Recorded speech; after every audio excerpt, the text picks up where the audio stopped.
As the Mufti of the Shafi'is of the blessed Mecca, Shaykh Ahmed ibn Zayni Dahlan said, Al-Wahhabiyya is a tribulation that occurred to the Muslims. They committed horrific crimes from which no one was safe, neither an old person nor a newborn. They raided the two sacred cities, Mecca and Al-Madinah, without any regard to their religious honored significance. They confiscated the money, captured the women, and killed the scholars as well as the regular people. They even stole the contents of Al-Hujra al-Sharifa in Mecca and in Medina under the false claim of fighting innovations, bid'ah and shirk. Inna lillah wa inna ilayhi raji'un. Imam Ahmad ibn Zayni Dahlan, who died in the year 1304 Hijri, stopped at some of their violence in his book that he called Umara'ul Balad al-Haram. So on page number 298 he said, they confiscated the money and captured the women.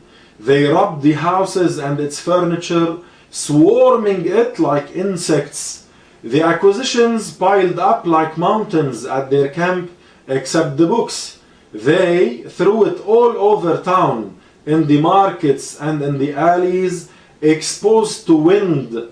There were thousands and thousands of copies of Quran, religious doctrines among those books, also copies of Sahih al-Bukhari and Muslim, and many others about al-Hadith, fiqh, language, and a huge amount of other various type of Islamic sciences.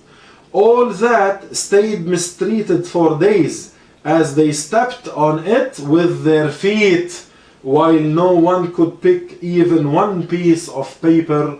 وَالْعِيَاذُ بِاللَّهِ تَعَالَى. Dear brothers and sisters, this is the dark history of Al-Wahhabiyya. They shall not escape the punishment of Allah. They step on the copies of Quran and the books of religion. أعوذ بالله from blasphemy. أعوذ بالله from deviance. Dear beloved, that was the end of Imam Zayni Dahlan quote, which exposes the atrocities committed by the Wahhabiyya. May Allah rid us of them to relieve the countries and the people from their harm. Walhamdulillahi Rabbil Alameen.